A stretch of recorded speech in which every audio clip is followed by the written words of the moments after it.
దేశవ్యాప్తంగా ఒక అద్భుతమైన గోడ నిర్మాణం చేసిన వాళ్ళ సరిహద్దు ఎంత సురక్షితంగా ఉందో అంత సురక్షితంగా ఉంది. ఇంకా సురక్షితంగా లేని ఒక ప్రాంతం ఉండిపోయింది.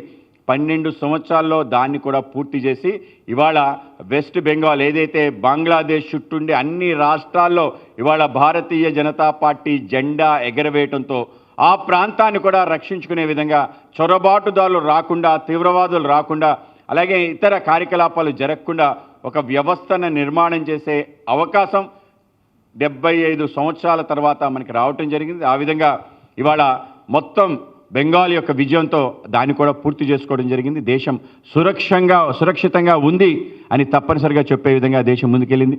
అలాగే దేశానికి సంబంధించిన అన్ని రకాల రంగాల్లో అంటే ప్రపంచంలో భారతదేశం ఈ స్థాయికి వస్తుందని ఊహించలేదు. ఆ విధంగా దేశం యొక్క జీడిపితో సహా మిగతా అన్ని రకాల వ్యవసాయం మనకి ఉండే ఏదైతే ఫారెన్ రిజర్వ్స్ ఎప్పుడూ లేని విధంగా మన ఫారెన్ రిజర్వ్స్ $680 బిలియన్ మన దగ్గర రిజర్వ్స్ ఉండటం, అలాగే కేవలం రిజర్వ్స్ అనే కాదు, అలాగే FDI ఇన్వెస్ట్మెంట్ కూడా ఎప్పుడూ లేని విధంగా గత 12 సంవత్సరాల్లో పెద్ద ఎత్తున మనకి ఫారెన్ డైరెక్ట్ ఇన్వెస్ట్మెంట్స్ రావటం.